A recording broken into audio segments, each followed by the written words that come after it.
Mais qui est ce cadavre qui va faire scandale au salon de 1847? Un premier indice sur son bras, un serpent. Une femme, un serpent. Trois possibilités. Ève, mal conseillée par un serpent. Cléopâtre, qui va mourir mordue par un serpent. Et Eurydice, personnage de la mythologie qui, le jour de son mariage, court sur une prairie et va se faire mordre par un serpent. Un autre indice est présent. Un cœur sur un bracelet. Nous avons donc affaire à une amoureuse. On peut donc se séparer d'une de ces trois femmes. Ève, qui n'est pas vraiment une amoureuse. On ne lui a pas trop laissé le choix. Un dernier indice, un amoureux. Et ce profil à la romaine appartient à Marc-Antoine.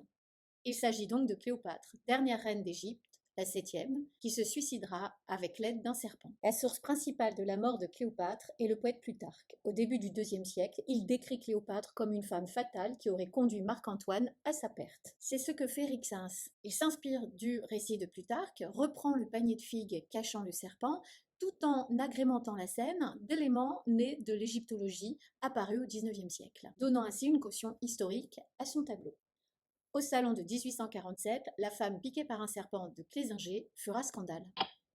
Et pour comprendre ce qu'est le salon, cliquez là-haut. Plusieurs raisons à cela, mais principalement le côté érotique de la sculpture.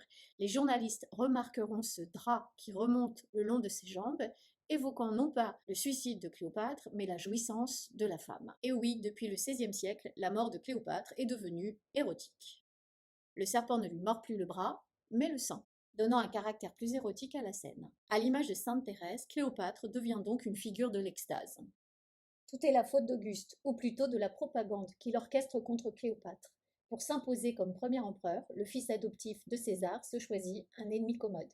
Il ne fait pas la guerre à Marc-Antoine, mais à Cléopâtre, une étrangère, une égyptienne, qui est en réalité grecque, idéale pour masquer une guerre civile. Cette image est fabriquée par les historiens et les poètes au service du pouvoir augustéen, qui transforme la reine en prostituée, comme en témoignent ces lampes à huile obscènes censées illustrer son appétit sexuel. Tout cela pour discréditer son fils, Césarion, né de César et de Cléopâtre, héritier à la fois de César et d'Alexandre le Grand.